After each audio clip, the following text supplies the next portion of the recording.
C'était un mardi ordinaire comme tant d'autres. Je venais de prendre mon café noir habituel et de m'installer à mon bureau quand mon directeur m'a appelé dans son bureau. Son ton était neutre, mais il y avait une pointe de tension dans sa voix que je n'avais jamais perçue auparavant. Je me suis assis, complètement ignorant de ce qui allait suivre, pour m'entendre dire, sans la moindre explication, que j'étais licencié avec effet immédiat. Restructuration, a-t-il dit, coupe budgétaire. Rien n'avait de sens. J'avais signé un client majeur la semaine précédente, j'ai demandé des explications, je n'en ai obtenu aucune. Je suis sorti avec un carton dans les bras et un vide là où se trouvait autrefois ma confiance. Le trajet en métro pour rentrer chez moi a été un flou. Mon esprit bouillonnait de questions. Avais-je commis une erreur sans m'en rendre compte? Était-ce personnel? Ou pire, quelqu'un m'avait-il piégé? J'ai repassé mentalement les conversations, les réunions, les échéances, rien ne clochait. J'ai décidé de me donner une semaine. Peut-être que quelqu'un du bureau prendrait contact. Peut-être que quelque chose fuiterait. Mais le silence devenait plus assourdissant chaque jour. Pas de messages, pas d'emails, pas même un au revoir des personnes que je considérais comme des proches. C'est alors que j'ai compris que quelque chose n'allait pas. Et je n'allais pas laisser passer ça. Ce soir-là, seul dans mon appartement du Marais, je regardais par la fenêtre les lumières de Paris. La ville ne dort jamais, même quand votre monde s'écroule. J'ai ouvert une bouteille de cognac que mon père m'avait donnée, celle que je gardais pour une occasion spéciale. Eh bien, c'en était une, juste pas de la manière que j'imaginais. Le téléphone a sonné.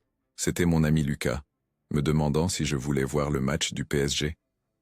Le week-end, je n'ai rien dit sur le licenciement. Je n'étais pas prêt pour les questions, pour la pitié dans les yeux des autres. J'ai quelques soucis à régler, ai-je répondu vaguement. Lucas n'a pas insisté. C'était le genre d'amitié que nous respections l'espace de l'autre. Le lendemain, je me suis réveillé avec une détermination nouvelle. J'ai préparé une tartine avec du Saint-Moré, fait chauffer de l'eau pour le café filtre et ouvert mon ordinateur portable. J'ai commencé à mettre à jour mon CV, à lister les contacts que je pourrais solliciter. Je n'allais pas sombrer. J'avais trop travaillé pour en arriver là, construisant une carrière dans le marketing digital depuis ma sortie de l'université à Lyon. Le problème, c'est que plus j'y pensais, moins ça avait de sens. Nexus Numérique était en pleine croissance.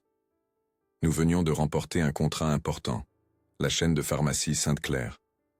Je dirigeais le projet. Les indicateurs étaient bons. Le client, satisfait. Pourquoi me virer maintenant?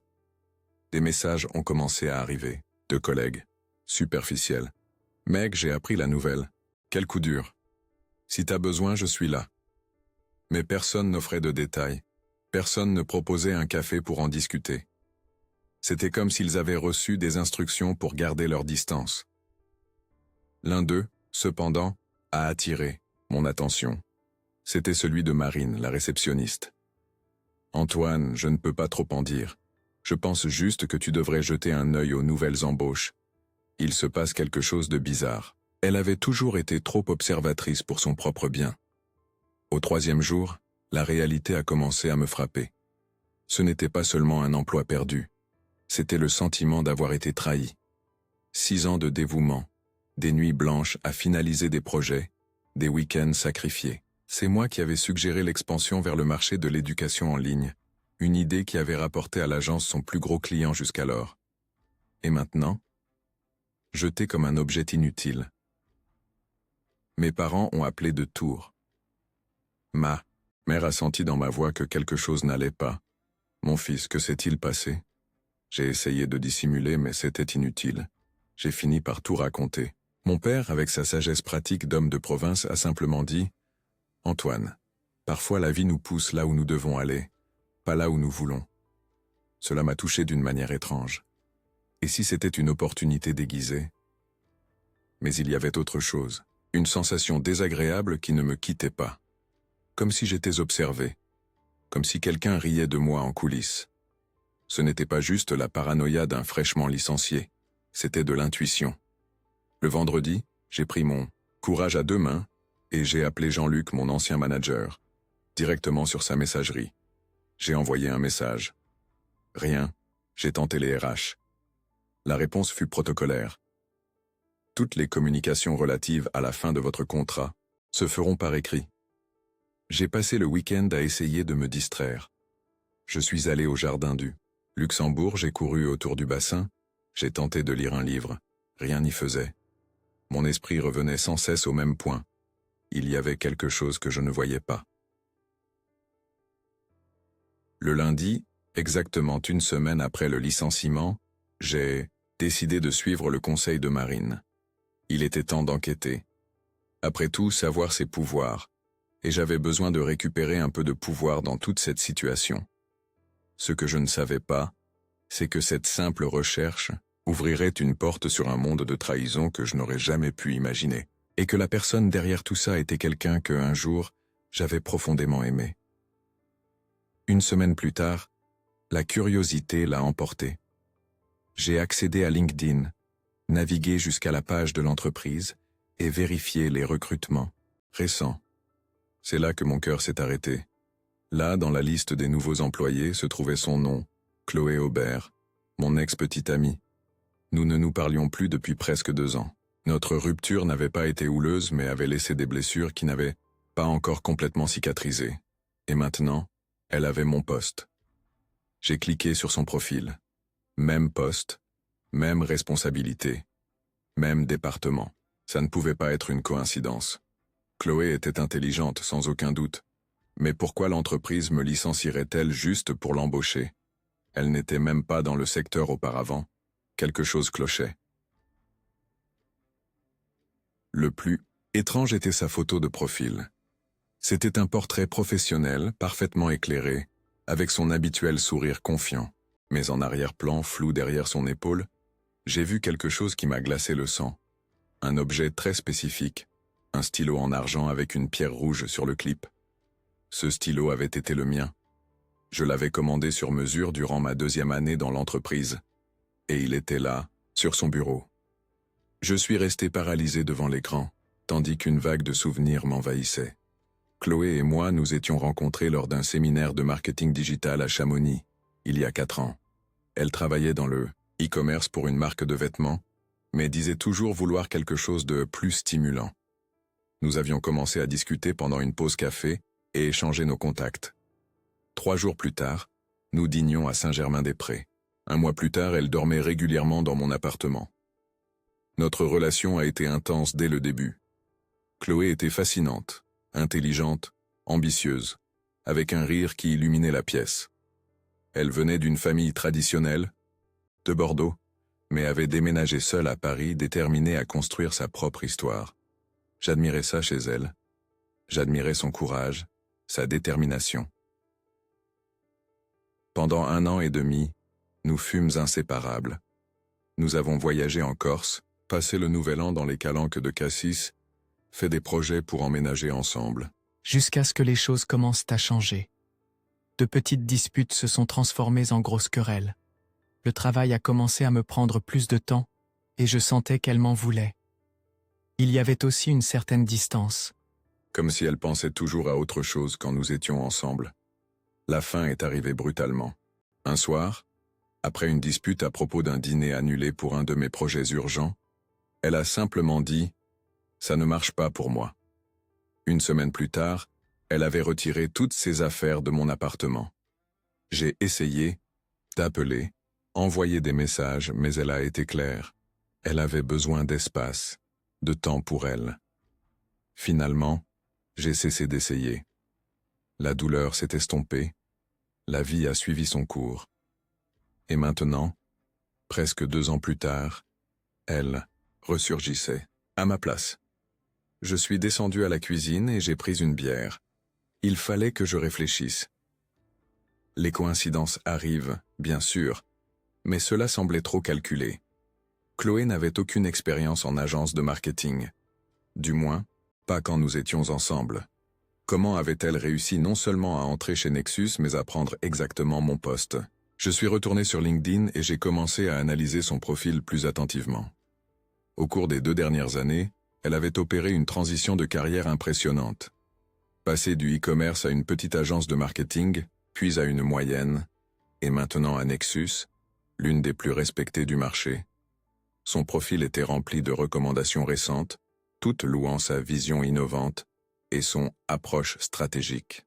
Les mêmes qualités que mes clients avaient l'habitude de souligner à mon sujet. J'ai fait défiler la page jusqu'à ses certifications, toutes obtenues au cours des 18 derniers mois. Google Analytics, stratégie de contenu, marketing à la performance. Une sacrée transformation pour quelqu'un qui disait ne rien comprendre aux indicateurs lorsque nous étions ensemble. Mais le stylo, c'était la pièce qui ne collait pas. C'était un objet unique, commandé à un artisan de Saint-Paul-de-Vence, en argent massif avec un grenat incrusté, la pierre de mon signe, le bélier. Un cadeau que je m'étais fait pour mes 30 ans. Je le gardais dans le tiroir de mon bureau, celui que je ne partageais avec personne. Chloé n'avait même jamais visité mon lieu de travail. Alors, comment l'avait-elle obtenu? J'ai fait une capture d'écran de la photo et agrandi l'image. Aucun doute, c'était mon stylo. Le détail de la pierre rouge était sans équivoque. J'ai senti un nœud dans mon estomac, un mélange de colère et de perplexité. Cela allait. Au-delà d'une simple coïncidence ou d'une opportunité de carrière, il y avait quelque chose de délibéré, de calculé. Cette nuit-là, je n'ai pas réussi à dormir. Je me suis tourné et retourné dans mon lit, essayant de relier les points. Je me suis souvenu que, dans les dernières semaines avant notre rupture, Chloé avait commencé à poser des questions sur mon travail plus fréquemment. À l'époque, j'avais interprété cela comme un intérêt sincère, un soutien. Maintenant, ces conversations prenaient un nouveau sens. Le lendemain, j'ai pris une décision.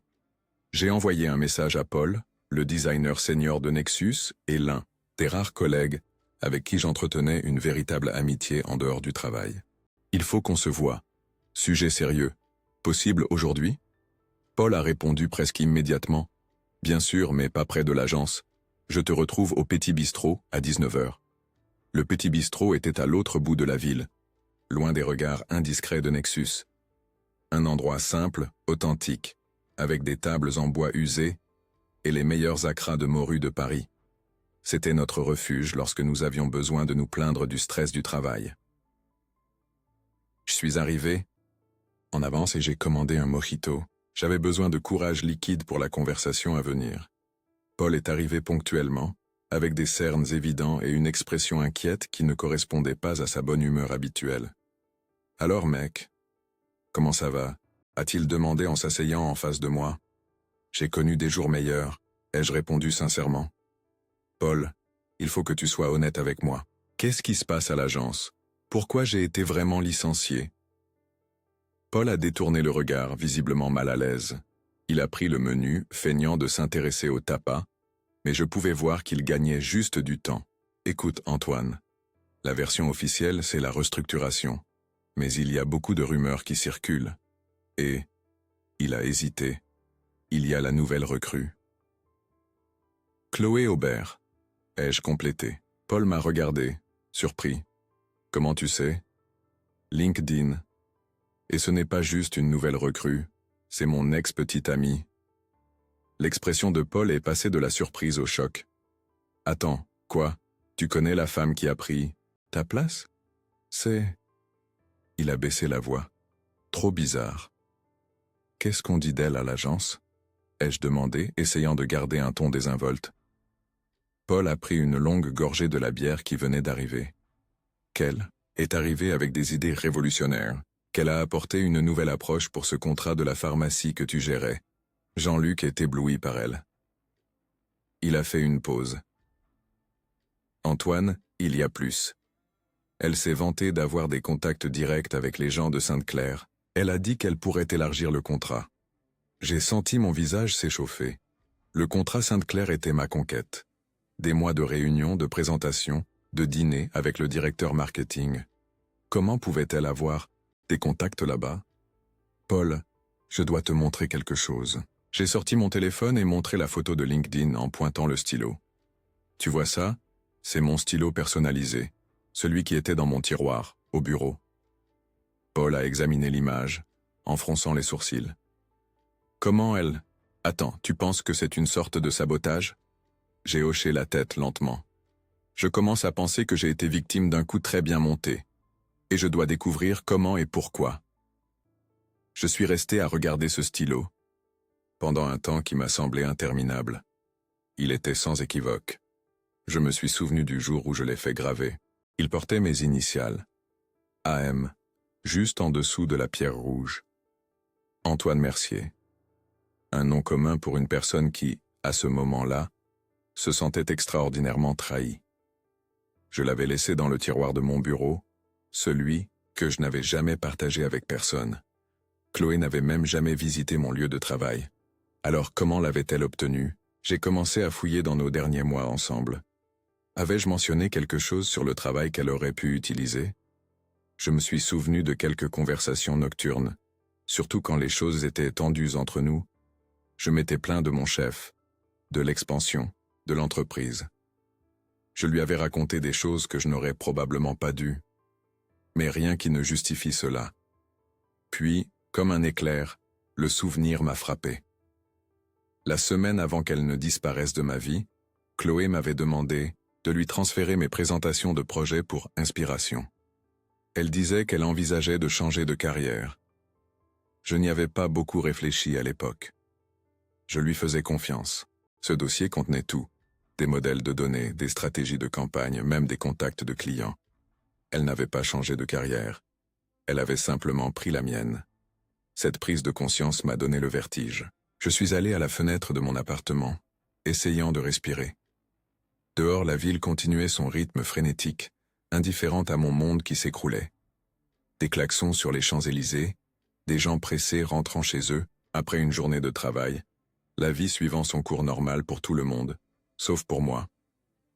Je suis retourné à l'ordinateur et j'ai ouvert mes emails. J'ai cherché Chloé et présentation dans la barre de recherche. C'était là, daté de 2 ans, document pour études. J'ai ouvert l'email et là se trouvaient les pièces jointes. Campagne T3 PPTX, stratégie numérique Sainte-Claire PDF. Personnalisé marché 2022 etc. Mon Dieu, ai-je murmuré à l'appartement vide. Tout commençait à avoir un sens. Ce n'était pas seulement un vol d'identité professionnelle. C'était une embuscade méticuleusement planifiée. J'ai pris mon téléphone et j'ai appelé Marine, la réceptionniste de Nexus qui m'avait alerté sur les nouvelles embauches. Antoine, je ne peux pas parler maintenant, je suis au bureau, a-t-elle chuchoté en répondant. Marie, désolé de te déranger mais c'est important. Chloé, la nouvelle directrice de compte, elle a commencé quand? Il y eut une pause tendue. Officiellement, 3 jours après ton départ. Mais, elle a hésité. Elle était déjà dans les parages avant, en réunion avec Jean-Luc. Je l'ai vue au moins 2 fois le mois dernier. Mon cœur s'est accéléré. Merci Marie. Juste une dernière chose. Elle utilise un stylo en argent avec une pierre rouge? Oui, toujours avec elle en réunion. Comment tu sais? Longue histoire. Je te revaudrai ça, ai-je répondu, et j'ai raccroché. Je me suis enfoncé dans mon fauteuil, essayant de tout assimiler. Chloé avait planifié ma chute depuis au moins 1 mois, peut-être plus. Pendant que je signais des contrats et travaillais tard, elle était en coulisses, tissant sa toile. Question était, pourquoi? Qu'avais-je fait pour mériter ça? Je suis revenu au début de notre relation, essayant d'identifier les signes que j'avais manqués. Chloé avait toujours été ambitieuse, c'était clair. Mais il y avait une différence entre l'ambition et le sabotage calculé. Je me suis souvenu d'une conversation spécifique 6 mois avant notre rupture. Nous étions sur mon canapé à regarder un documentaire sur les crimes en col blanc. Elle avait commenté nonchalamment « Parfois, la ligne entre l'éthique et le succès est très mince, tu ne trouves pas ?» À l'époque, j'avais interprété cela comme une observation philosophique. Maintenant, ça ressemblait à une révélation de caractère. J'ai ouvert une bouteille de vin rouge, un bon Bordeaux que j'avais gardé pour une occasion spéciale. Ce n'était pas vraiment une célébration, mais j'avais besoin de quelque chose pour calmer mes nerfs. Tandis que le liquide sombre remplissait mon verre, j'ai décidé que je ne laisserais pas passer ça. Ce n'était pas seulement pour l'emploi perdu, mais pour ce qu'il représentait. La confiance trahie, l'intégrité bafouée. J'ai pris mon ordinateur portable, et j'ai commencé à faire une liste de tout ce à quoi Chloé aurait pu avoir accès grâce à moi. En plus des présentations, il y avait des données clients, des stratégies marketing, non encore mises en œuvre, des analyses, de la concurrence, une mine d'or d'informations confidentielles. J'ai regardé l'étagère où je gardais quelques objets de valeur sentimentale. Parmi eux, un cadre photo avec une photo de nous en Corse. Nous étions souriants, bronzés, apparemment heureux. Je me suis levé et j'ai retourné la photo. Cette Chloé, ou celle que je pensais connaître, n'existait plus. Cette nuit-là, j'ai rêvé du stylo. Dans le rêve, il grandissait jusqu'à la taille d'une épée, et Chloé l'utilisait pour couper mon bureau en deux. Je me suis réveillé en sueur, avec la certitude que je devais agir. Le lendemain matin, j'ai appelé Lucas, mon ami avocat. Nous nous étions rencontrés à la fac et bien que nous ayons suivi des carrières différentes, nous restions en contact régulier. J'ai besoin d'un conseil juridique, Lucas, c'est compliqué. Compliqué, c'est mon deuxième prénom, Antoine. De quoi s'agit-il? J'ai expliqué la situation, le licenciement soudain, l'embauche de Chloé, les documents confidentiels que j'avais partagés avec elle. Lucas a écouté attentivement sans m'interrompre. « Écoute, il y a des questions sérieuses ici », a-t-il finalement dit. Violation de la propriété intellectuelle, possible concurrence déloyale. Mais pour avancer légalement, nous avons besoin de preuves concrètes qu'elle a utilisé ces documents à son propre profit ou à celui de l'entreprise. Et comment j'obtiens ça? C'est là le problème. Si tu n'as plus accès au système interne de Nexus, il est difficile de prouver que les stratégies actuelles sont dérivées de ton travail. Je suis resté silencieux, réfléchissant. Puis, je me suis souvenu de quelque chose. Et si j'ai des sauvegardes? Des présentations originales, avec les dates et les métadonnées intactes? Ce serait un début. Mais nous devrions encore montrer qu'elle utilise ce matériel maintenant. Après avoir raccroché, je suis allé directement à mon disque dur externe. Tout y était. Chaque projet, chaque présentation, chaque feuille de calcul des 5 dernières années. J'étais presque obsessionnel avec les sauvegardes, une paranoïa qui se révélait maintenant justifiée. J'ai commencé à examiner les fichiers méthodiquement, comparant les dates, notant des détails spécifiques qui pourraient être identifiés s'ils étaient réutilisés. C'était un travail fastidieux, mais nécessaire. Pendant ce temps, un autre souvenir a fait surface. Une fois, Chloé avait commenté la promotion rapide d'une collègue. Elle a su jouer les bonnes cartes, avait-elle dit, avec une lueur d'admiration dans les yeux. Elle a identifié qui pouvait l'aider à monter et à nouer des alliances stratégiques. À l'époque, j'avais interprété cela comme une observation sur le réseautage. Maintenant, cela sonnait comme un manuel personnel pour l'ascension à tout prix. J'ai continué mon enquête pendant des heures, perdant la notion du temps. Quand j'ai finalement regardé l'horloge, il était plus de 22 heures. Mes yeux brûlaient, mais j'avais progressé.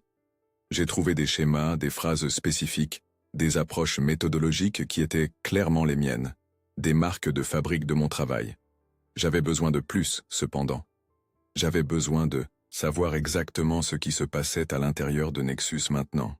Comment Chloé utilisait mon matériel, comment elle se présentait aux clients. Je me suis alors souvenu de Rodrigue, un développeur junior de l'équipe informatique. Nous avions de bonnes relations, je le traitais toujours avec respect, contrairement à certains managers qui le voyaient juste comme du support technique. Peut-être qu'il pourrait m'aider. Je lui ai envoyé un message décontracté. « Salut Rodrigue, comment ça va? Ça fait un bail qu'on n'a pas discuté. » La réponse est venue rapidement. « Antoine, mec, tu nous manques. Tout va bien? Ici? Mais ce n'est pas pareil sans toi. La nouvelle manager est différente. » J'ai senti une ouverture. Différente comment? Je ne sais pas expliquer. Elle est arrivée avec tout de près, tu sais, comme si elle connaissait déjà tous les projets par cœur. Jean-Luc est impressionné, mais il y a quelque chose de bizarre. Certaines des idées qu'elle présente semblent trop familières. Mon cœur s'est accéléré. Rodrigue, je sais que c'est beaucoup demandé, mais pourrais-tu m'envoyer les présentations les plus récentes de Chloé? Juste pour que j'aie une idée de ce qui se passe. Il y eut une longue pause. J'ai craint d'être allé trop loin. Finalement, il a répondu « Écoute, normalement je dirais non. Politique de l'entreprise et tout. Mais après ce qui t'est arrivé, ce n'était pas juste. Je te les envoie par email demain. » J'ai respiré, soulagé. Merci, mec. Je te dois une fière chandelle. Cette nuit-là, j'ai mieux dormi que ces derniers jours. Le sentiment d'impuissance commençait à céder la place à quelque chose de plus productif, la détermination. Chloé avait joué son coup. C'était maintenant mon tour. Le lendemain matin, je me suis réveillé au son de mon téléphone. C'était un message de Rodrigue. Envoyé. Jette aussi un œil à ce que j'ai trouvé dans le dossier Stratégie T3. Je pense que ça va t'intéresser. J'ai ouvert mon email les mains tremblantes. Ils étaient là. 5 présentations récentes, toutes signées Chloé Aubert, et un document supplémentaire intitulé Plan stratégique Sainte-Claire Expansion, PDF. J'ai ouvert ce dernier en premier. À la 3e page, j'ai failli tomber de ma chaise. C'était une copie exacte de ma stratégie d'expansion du compte Sainte-Claire, celle que j'avais partagée avec Chloé 2 ans auparavant, mais que je n'avais jamais présentée formellement à Nexus. Chaque graphique, chaque analyse de marché, chaque recommandation, tout était identique, avec seulement son nom en bas de page. Je t'ai eu, ai-je murmuré, avec un mélange de satisfaction et de colère. Ce n'était pas seulement contraire à l'éthique, c'était du plagiat éhonté. Et je venais d'obtenir la preuve dont j'avais besoin. Poussé par un mélange de trahison et d'adrénaline, j'ai décidé de la contacter. J'ai envoyé un message désinvolte. Félicitations pour ton nouveau poste. Le monde est petit, n'est-ce pas? Elle a mis 2 jours à répondre. Merci, j'espère que tu vas bien aussi. Froide, distante. J'ai demandé si elle voulait prendre un café, juste pour prendre des nouvelles. Elle a accepté. Nous nous sommes donné rendez-vous au Café des Tilleuls, un endroit charmant à Montmartre, connu pour ses gougères faites sur place et son café bio de petits producteurs. Je suis arrivé 15 minutes en avance, choisissant stratégiquement une table au fond. Je voulais de l'intimité pour ce qui allait suivre. Chloé est arrivée ponctuellement, comme toujours. Elle était impeccable. Blazer noir bien coupé, pantalon de tailleur, talons moyens. Ses cheveux bruns, autrefois longs, étaient maintenant coupés à l'épaule. Une coupe plus exécutive. Elle ressemblait à une version corporate de la femme que je connaissais. Moi, par contre, je n'avais pas fait autant d'efforts. Jean, t-shirt, barbe de 3 jours. Les rôles s'étaient inversés. « Antoine », a-t-elle souri en s'approchant. Elle a fait mine de me faire la bise, mais j'ai reculé subtilement. Elle l'a remarqué et a tendu la main pour une salutation formelle. « Merci d'avoir suggéré cet endroit. C'est charmant. J'avais l'habitude de venir travailler ici quand j'avais besoin d'inspiration, » ai-je répondu, observant sa réaction. Aucun signe de malaise. Elle était douée. Nous avons passé nos commandes, un cappuccino pour elle, un double expresso pour moi. Les premières minutes furent remplies de conversations superficielles. Comment allait ma famille d'Atour, si je courais toujours au jardin du Luxembourg, si j'avais vu le dernier concert à l'Accor Arena. C'était comme si nous jouions les personnages d'une pièce mal écrite, des ex-civilisés, sans rancune, sans secret. Après le 2e café, j'ai décidé d'aller droit au but. Alors, tu es chez Nexus maintenant. Comment as-tu obtenu le poste? Elle s'est redressée sur sa chaise, sa posture devenant visiblement plus rigide. Une excellente opportunité s'est présentée, a-t-elle dit. Je cherchais de nouveaux défis et ils avaient besoin de quelqu'un avec mon profil. Intéressant. Et quel serait ce profil? Autant que je me souvienne, tu n'avais pas d'expérience en agence de marketing. Elle a souri, mais le sourire n'a pas atteint ses yeux. Les gens changent, Antoine. Ces 2 dernières années, je me suis spécialisé dans le domaine. J'ai suivi des cours, construit un réseau de contacts, travaillé dans quelques agences, plus petites. Une ascension impressionnante, ai-je commenté, essayant de garder un ton neutre. De débutante à directrice de compte senior en 2 ans. Et chez Nexus en plus. Elle a haussé les épaules, comme si ce n'était pas grand-chose. Travail acharné, dévouement, tu sais ce que c'est. Je sais très bien, ai-je acquiescé, me penchant sur la table. Je sais exactement ce que c'est de travailler dur pendant des années pour construire une carrière, juste pour voir quelqu'un d'autre en récolter les fruits. Son regard s'est durci. Si tu as quelque chose à dire, Antoine, dis-le directement. J'ai sorti mon téléphone, ouvert la photo de LinkedIn que j'avais sauvegardée et tourné l'écran vers elle. J'ai remarqué quelque chose de curieux sur ta photo professionnelle. Ce stylo sur ton bureau, argenté avec une pierre rouge, ça te dit quelque chose? Ses yeux ont cligné, mais elle a gardé son sang-froid. Ce n'est qu'un stylo avec mes initiales gravées, Chloé. Un stylo qui n'a jamais quitté le tiroir de mon bureau, un tiroir auquel seul moi avais accès. J'ai fait une pause. Un stylo que tu n'aurais jamais pu avoir, à moins d'être entré Dans mon bureau après mon licenciement. Elle a bu une gorgée d'eau, gagnant du temps. Peut-être que je l'ai trouvé après que tu aies déménagé de notre appartement. Mensonge, ai-je rétorqué calmement. Je n'ai jamais emporté ce stylo à la maison. Il restait au bureau, justement parce qu'il était trop précieux pour le transporter. Le silence s'est installé entre nous. Autour de nous, le café continuait à son rythme normal. Des étudiants avec leurs ordinateurs portables, des professionnels en réunion informelle, des touristes consultant des guides de la ville. Notre petit drame passait inaperçu. « Qu'est-ce que tu veux, Antoine ?» a-t-elle finalement demandé, sa voix basse, contrôlée. La vérité. Pourquoi as-tu fait ça? Pourquoi as-tu manigancé pour me faire virer? Elle a arrangé sa frange d'un mouvement étudié. Tu es paranoïaque. Personne n'a manigancé quoi que ce soit. L'entreprise a subi une restructuration. Tu as été licencié, j'ai été embauché. Les coïncidences, ça arrive. Et les fichiers, les présentations que tu m'as demandées, pour inspiration, la stratégie Sainte-Claire qui porte maintenant ton nom, mais dont chaque mot a été écrit par moi? Pour la première fois, j'ai vu une lueur d'inquiétude dans ses yeux. Je ne sais pas de quoi tu parles.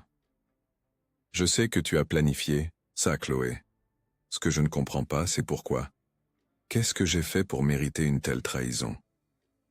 Elle a pris son sac, clairement prête à mettre fin à notre conversation. C'est ridicule. Tu as perdu ton emploi et tu cherches quelqu'un à blâmer. Je suis désolé pour ta situation, Antoine, mais je n'ai rien à voir avec ça. Au moment où elle a fait mine de se lever, j'ai posé une enveloppe sur la table. Avant de partir, tu voudras peut-être jeter un coup d'œil à ça. Qu'est-ce que c'est? Des copies de mes présentations originales. Et des copies de tes présentations actuelles chez Nexus. C'est incroyable comme elles sont identiques. Tu ne trouves pas? Même les fautes d'orthographe que j'ai laissées exprès dans certaines diapositives y sont. Elle s'éracise lentement, le visage maintenant visiblement pâle. Tu ne peux rien prouver. Je n'essaie pas de prouver. Je veux juste comprendre. Nous avons eu quelque chose de vrai, Chloé. Du moins, c'est ce que je pensais. Son regard s'est détourné vers la fenêtre, vers l'agitation de la rue. Un instant, j'ai cru voir de la vulnérabilité sur son visage. Un aperçu de la femme, que j'ai connue, que j'ai aimée.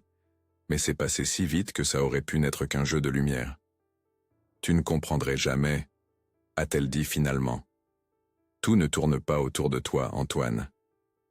Alors explique-moi, parce que de mon point de vue, ça a tout l'air de tourner autour de moi, de mon travail, de ma carrière que tu as délibérément sabotée. Elle a pris une profonde inspiration, tambourinant des doigts sur la table. Tu avais tout. Le talent, la reconnaissance, une voie toute tracée. Sais-tu ce que c'est pour une femme sur ce marché? 2 fois plus de travail pour la moitié de la reconnaissance. Je stagnais pendant que tu montais de plus en plus haut. Alors c'était de la vengeance? De la jalousie? Appelle, ça comme tu veux, a-t-elle haussé les épaules. J'ai vu une opportunité et je l'ai saisie. Dans ce monde, soit tu utilises les outils que tu as, soit tu restes sur le carreau. Et j'étais juste un outil pour toi? Toute notre relation était un plan? Elle a hésité. Au début, non. C'était réel. Mais quand j'ai réalisé que je n'allais nulle part dans ma carrière, sa voix s'est éteinte. J'ai fait ce que je devais faire. J'ai senti un nœud dans la gorge. C'était pire que ce que j'imaginais. Non seulement mes fichiers avaient été utilisés, mes sentiments avaient aussi été manipulés, de manière calculée. Tu aurais pu me demander de l'aide, ai-je dit à voix basse. Je t'aurais aidé à progresser dans ta carrière. Nous aurions trouvé un chemin ensemble. Elle a ri un son sans humour. Sérieusement, Antoine? Tu avais à peine le temps pour nos dîners, alors me coacher professionnellement. Ça ne justifie pas ce que tu as fait. Je ne cherche pas de justification. Ce qui est fait est fait. Elle a ajusté son sac sur son épaule. Si tu as l'intention de me poursuivre en justice ou de me dénoncer à l'entreprise, vas-y, ce sera ta parole contre la mienne. Et devine qui a tout le soutien de la direction maintenant? Elle s'est levée, a jeté quelques billets sur la table pour payer son café. Je suis désolé que ça se termine comme ça, vraiment. Je l'ai regardé sortir du café, la posture droite, les pas fermes. Une professionnelle confiante en route pour une autre journée productive au travail qu'elle m'avait volée. Je suis resté assis là, avec un goût amer dans la bouche, qui n'était pas celui du café. Je savais qu'elle avait raison sur un point. Il serait difficile de prouver formellement toute accusation. La parole d'un ex-employé aigri contre une nouvelle étoile montante, pas besoin d'être avocat pour savoir comment ça se terminerait. Mais quelque chose dans notre conversation avait fait naître une certitude en moi. Chloé n'agissait pas seule. La façon dont elle a parlé de la direction, la confiance en sa position, il y avait d'autres personnes impliquées, et je devais découvrir qui. J'ai commandé un autre café et j'ai ouvert mon ordinateur portable. Il était temps de creuser plus profondément. Si Chloé pensait avoir gagné, elle se trompait. Ce n'était que le début. Une semaine après notre rencontre, j'ai reçu un email anonyme, sans objet, sans signature, juste une phrase. Elle a passé un accord avec ton chef. En pièce jointe, un PDF, des captures d'écran de messages entre Chloé et Jean-Luc, mon ancien manager. Mon estomac s'est noué en lisant. Elle s'était proposée pour me remplacer pour un salaire inférieur, avait présenté une version affinée de mon projet, et avait même laissé entendre qu'elle pourrait amener un client que je courtisais depuis des mois. Ce n'était pas seulement de la trahison, c'était du vol, prémédité et exécuté avec précision. Le stylo n'était pas un accident, c'était un trophée, une victoire silencieuse. Chloé avait joué un jeu de longue haleine, profitant de la confiance et du timing, et j'étais tombé dans le panneau. J'ai ressenti de la colère, mais en dessous, quelque chose de plus froid, de la clarté. Il m'avait sous-estimé et j'avais encore accès à des systèmes qu'il n'avait pas révoqués. En relisant les messages, j'ai réalisé que la conspiration allait au-delà de Chloé et Jean-Luc. Il y avait des mentions d'une réunion avec AC, qui, je le savais, était Antoine Cartier, le directeur financier de Nexus. Dans un des messages, Jean-Luc écrivait « AC a approuvé le plan. Il pense que les chiffres tiennent la route, moins de coûts, même revenus. Il m'avait éliminé pour une question de profit. Purement et simplement. Je gagnais bien ma vie, fruit d'années de travail et de résultats prouvés. Chloé s'était proposée pour faire la même chose pour moins cher, avec la promesse d'élargir le compte Sainte-Claire, en utilisant mes propres contacts et stratégies.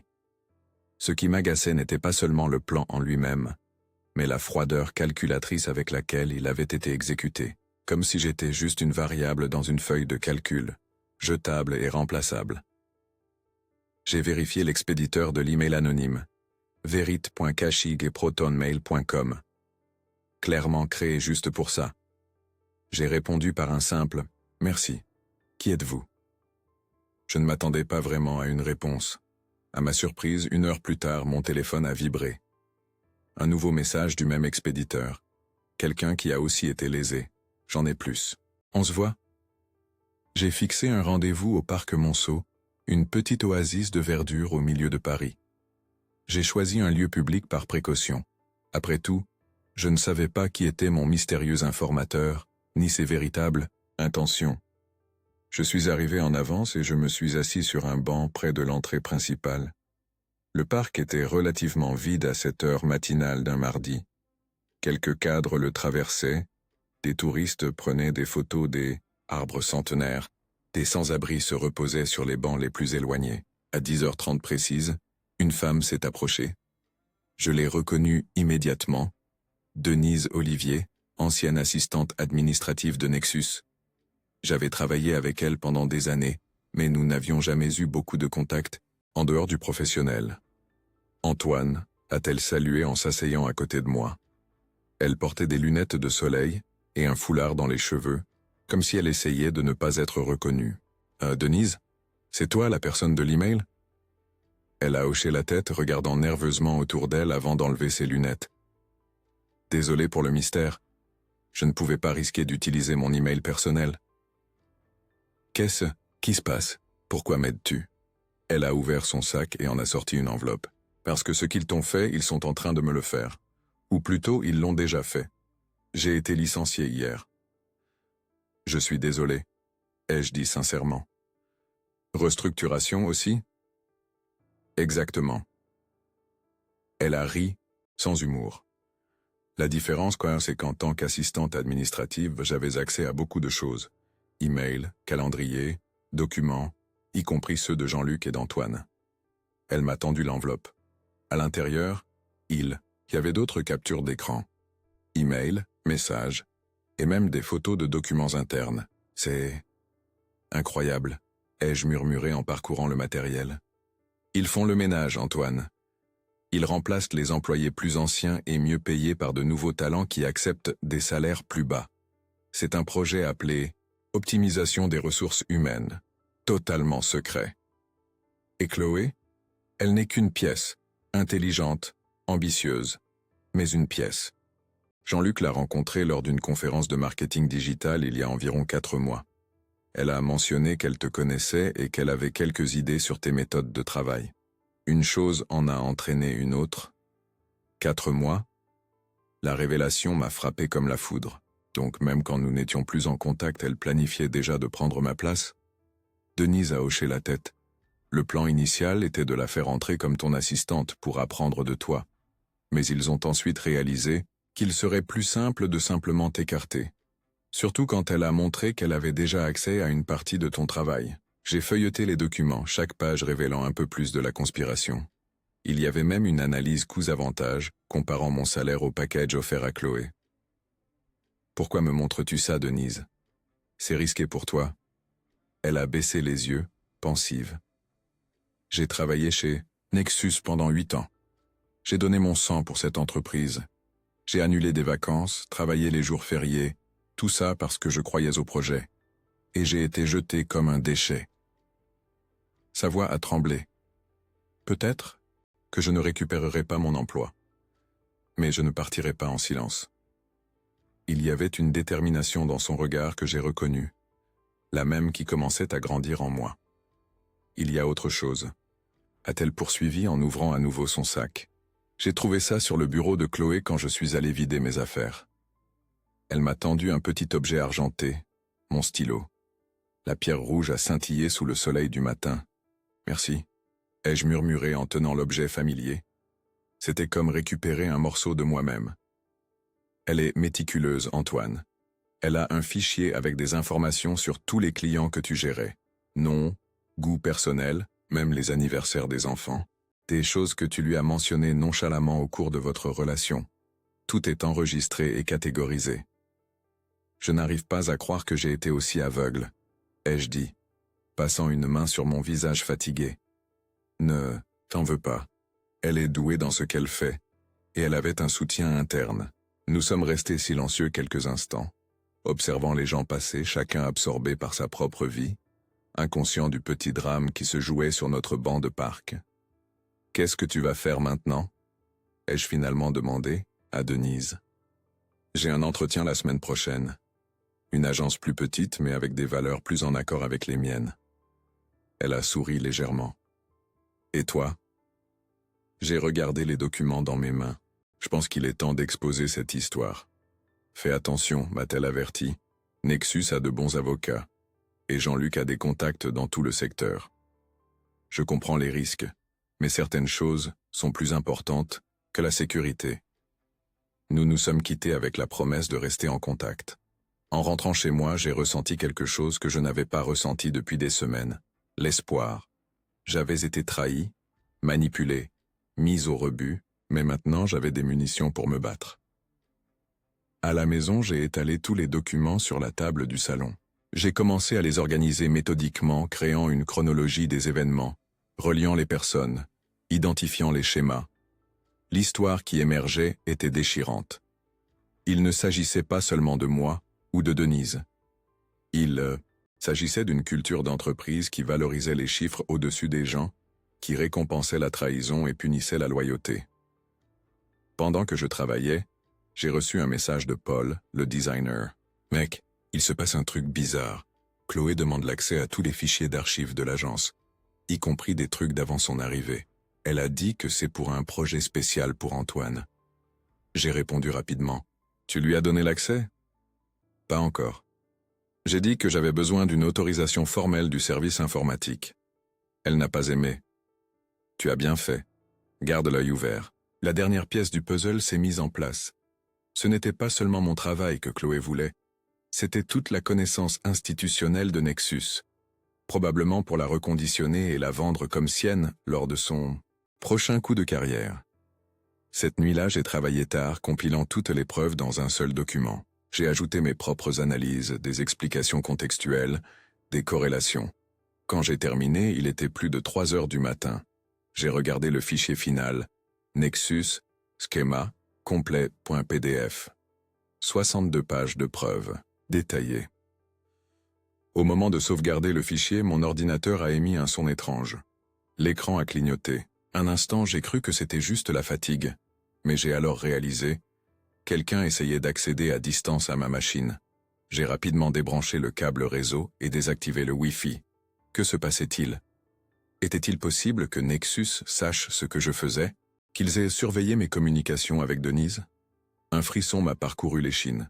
Peut-être que j'étais paranoïaque, mais je ne pouvais pas prendre de risques. J'ai copié le fichier sur une clé USB et j'ai éteint l'ordinateur. Nexus avait des ressources, des techniciens informatiques compétents. S'ils se doutaient de ce que je faisais, ils pourraient essayer de m'arrêter.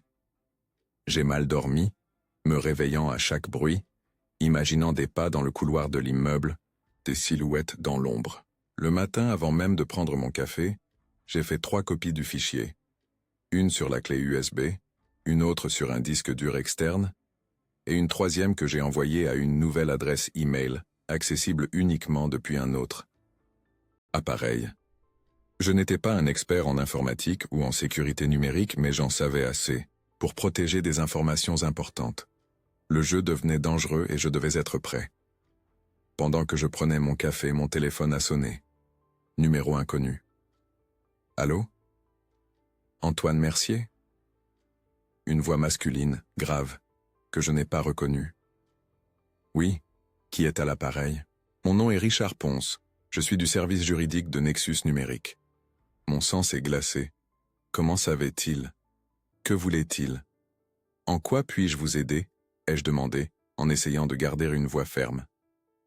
Nous aimerions fixer une réunion pour discuter de quelques affaires en suspens liées à la fin de votre contrat. Serait-il possible de vous présenter à notre bureau demain à 14 heures? Était-ce un piège? Une tentative d'intimidation? Ou une simple coïncidence? Malheureusement, je ne peux pas demain, ai-je répondu. Mon agenda est complet. Je comprends. Dans ce cas, il serait peut-être préférable de tout régler par écrit. Vous recevrez un email dans la journée. J'ai raccroché le cœur battant la chamade. Nexus passait à l'action. Je devais être plus rapide. J'ai pris mon téléphone et j'ai appelé Lucas, mon ami avocat. J'ai besoin de ton aide. Maintenant. J'ai rassemblé toutes les preuves. Email, registre, partage de lecteurs. J'ai compilé un dossier et l'ai envoyé directement au département de la conformité de l'entreprise et à l'équipe juridique. En quelques jours, j'ai reçu une réponse. Formelle. Mais elle en disait assez. Une enquête interne avait été lancée. Lucas, mon avocat et ami, a analysé soigneusement chaque document que Denise m'avait fourni. C'est de l'or en barre, Antoine, a-t-il dit, ajustant ses lunettes en feuilletant les pages dans son bureau près de la place de l'Étoile. Nous avons des preuves de violation de la propriété intellectuelle, de rupture de confidentialité, peut-être même d'association de malfaiteurs. Association de malfaiteurs? Ai-je demandé, surpris par le terme. Au sens juridique. Jean-Luc, Antoine et Chloé ont délibérément conspiré pour te nuire dans un but de gain financier. Cela va bien au-delà d'une simple rupture de contrat. Nous avons discuté de stratégie pendant des heures. Lucas a d'abord suggéré une mise en demeure, donnant à Nexus l'occasion de régler l'affaire discrètement. Les entreprises comme celle-ci craignent les scandales plus que les procès, a-t-il expliqué. La réputation est leur actif, le plus précieux. J'étais d'accord.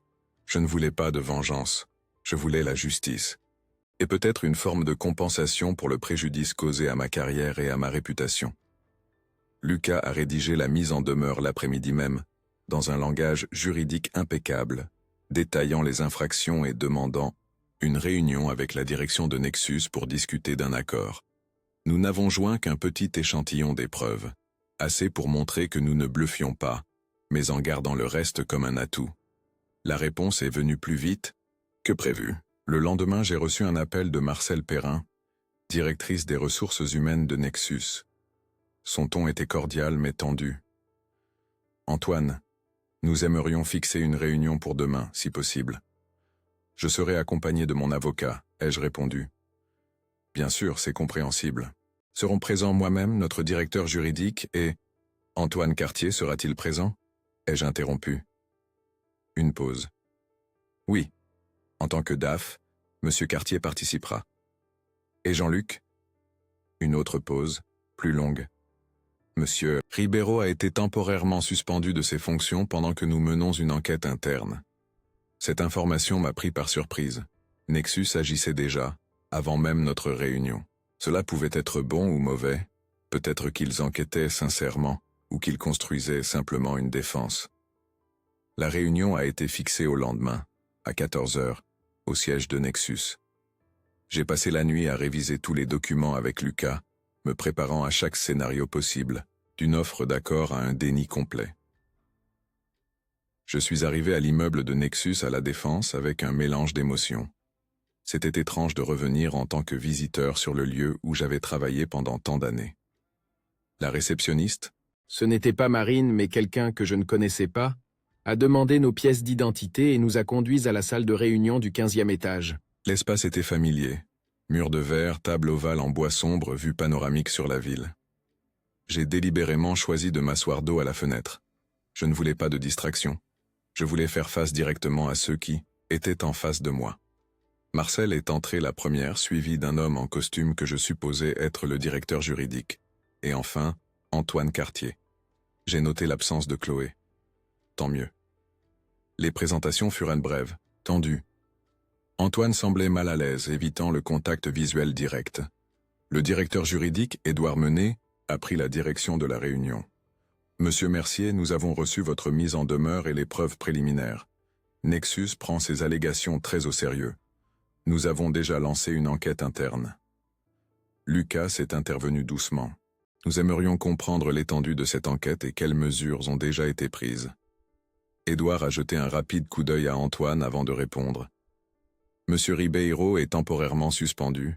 Nous auditons tous les documents liés au départ de Monsieur Mercier et à l'embauche ultérieure de Madame Aubert. Et qu'en est-il de Madame Aubert ? Ai-je demandé directement. Ce fut Marcel qui répondit. Elle est en congé administratif, pendant que nous vérifions les faits.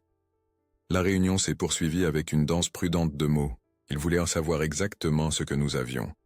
Nous voulions savoir ce qu'ils étaient prêts à offrir. À aucun moment ils n'ont explicitement nié les accusations. Signe que nos preuves étaient trop solides pour être réfutées. Après près de 2 heures, Édouard a finalement mis une proposition sur la table. Nous aimerions résoudre cette situation de la manière la plus discrète et juste possible. Nous sommes prêts à offrir une indemnisation substantielle pour les dommages causés, en échange d'un accord de confidentialité. Lucas et moi avons échangé un regard.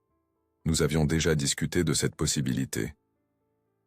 L'indemnisation est un début, ai-je répondu. Mais ce n'est pas suffisant. Je veux des garanties que cela n'arrivera pas à d'autres employés. Je veux des changements structurels dans l'entreprise. Antoine a parlé pour la première fois, sa voix plus basse que dans mes souvenirs. Quel genre de changement avez-vous en tête ? Un audit externe des pratiques RH, une révision des processus de licenciement, et le départ définitif des personnes impliquées dans ce montage. La salle est devenue silencieuse. Édouard a griffonné quelque chose sur son bloc-notes. Marcel a gardé le regard fixé sur la table. Antoine semblait calculer mentalement les coûts de chaque exigence. « Nous pouvons évaluer ces conditions ?» a finalement répondu Édouard. « Nous aurons besoin de quelques jours pour consulter le conseil d'administration. » Nous sommes sortis de la réunion avec un engagement de retour dans 1 semaine. Dans l'ascenseur, Lucas a souri. « Ils sont acculés. Tes preuves sont plus solides qu'ils ne le pensaient. Tu penses qu'ils vont accepter les conditions ? Probablement pas toutes. Mais nous obtiendrons un bon accord. 5 jours plus tard, j'ai reçu un email d'Edouard avec une contre-proposition formelle. L'indemnisation offerte était généreuse, 3 fois le montant que j'espérais. Ils ont accepté l'audit externe et la révision des processus RH. Quant au départ, l'email informait que des mesures appropriées ont déjà été prises à l'égard des employés concernés. Lucas m'a conseillé d'accepter. C'est une victoire, Antoine. Peut-être pas parfaite, mais substantielle. Nous avons signé l'accord la semaine suivante. Dans le cadre des termes, je ne peux pas discuter des détails spécifiques du règlement financier ou des preuves présentées. Mais je peux dire que 2 semaines plus tard, j'ai appris par des contacts sur le marché que Jean-Luc et Chloé avaient tous deux quitté Nexus. Antoine est resté mais a été réaffecté à un poste sans contact avec la gestion du personnel. Denise m'a appelé quand la nouvelle s'est répandue. « Tu as réussi, Antoine. Tu as obtenu justice. »« Nous avons réussi, ai-je corrigé. Sans toi, je n'aurais pas eu les preuves nécessaires. Et maintenant, tu vas chercher un autre emploi dans le secteur ?» J'ai réfléchi à cette question un instant. Les dernières semaines avaient été des montagnes russes émotionnelles, exposant le côté le plus sombre du monde de l'entreprise que je connaissais. Mais elles avaient aussi révélé ma propre résilience, ma capacité à me battre pour ce qui est juste. En fait, je pense à créer ma propre entreprise, ai-je répondu. Un cabinet de conseil en marketing axé sur l'éthique et la transparence. J'ai déjà quelques clients intéressés. Ça ne me surprend pas, a-t-elle ri. Tu as toujours eu l'âme d'un entrepreneur. Et toi, tu as eu le poste dans l'autre agence? Je l'ai eu. C'est plus petit, comme je l'ai dit, mais l'ambiance est bien meilleure. Les gens se soucient les uns des autres. Dans les mois qui ont suivi, j'ai établi mon cabinet de conseil dans un petit bureau près du canal Saint-Martin. Je l'ai appelé Integra Marketing. Un nom qui reflétait exactement les valeurs que je voulais incarner. J'ai engagé une petite équipe talentueuse. Étonnamment, certains anciens clients de Nexus m'ont contacté, insatisfaits des changements dans l'agence après mon départ. L'un d'eux était Marc Silvera, directeur marketing de Sainte-Claire. « Tes projets avaient une âme, Antoine », m'a-t-il dit lors de notre premier café en tant que partenaires commerciaux. Après ton départ, j'ai senti que nous avions affaire à des imitations. Dans un geste symbolique, j'ai placé mon stylo en argent, celui avec la pierre rouge, dans un porte-stylo sur mon nouveau bureau. Non pas comme un souvenir de la douleur, mais comme un symbole de ce qui arrive quand on fait une confiance aveugle, et de la force nécessaire pour reconstruire quand on est pris par surprise. Un après-midi, j'ai reçu un email inattendu. C'était de Chloé. « Est-ce que je peux t'appeler ? J'ai besoin de te dire certaines choses. » Je suis resté à regarder le message pendant un long moment, le curseur clignotant sur l'écran comme un point d'interrogation persistant. Une partie de moi voulait l'ignorer, fermer ce chapitre pour de bon. Une autre partie voulait en savoir plus, entendre une explication, ou peut-être des excuses. Finalement, j'ai répondu « Si tu veux discuter, je suis prêt à écouter. » Elle a appelé le lendemain. Sa voix semblait différente, moins confiante, plus réfléchie. « Antoine, je sais que tu me détestes probablement, et tu en as tout à fait le droit. Ce que j'ai fait était impardonnable. Pourquoi m'appelles-tu, Chloé ? » Une pause. Parce que j'essaie de réparer les choses que je peux réparer. Je suis en thérapie. J'essaie de comprendre pourquoi j'ai fait ce que j'ai fait. Pourquoi j'ai blessé des gens qui ne le méritaient pas. Je n'ai pas répondu immédiatement. Ces paroles semblaient sincères, mais j'avais déjà été trompé. « Je n'attends pas ton pardon », a-t-elle poursuivi. « Je voulais juste que tu saches que ce qui s'est passé m'a forcé à me regarder vraiment en face, et je n'ai pas aimé ce que j'ai vu. »« Où travailles-tu maintenant ?» ai-je demandé, changeant de sujet. « Nulle part, pour l'instant. Personne ne veut embaucher la femme au centre d'un scandale de vol de propriété intellectuelle. Je fais des missions en freelance, je repars de zéro. » J'ai ressenti une pointe d'empathie malgré tout. Les choses s'améliorent avec le temps, Chloé, crois-moi. Merci d'avoir répondu. Et je suis désolé. Vraiment. Après avoir raccroché, je suis resté à contempler la vue depuis ma fenêtre. Paris s'étendait devant moi, immense et implacable, pleine d'histoires comme la mienne. Des gens qui trahissent, d'autres qui sont trahis, certains trouvant la rédemption, d'autres cherchant la vengeance. Mais au final, La vérité ne reste pas enfouie. Pas quand on sait où creuser.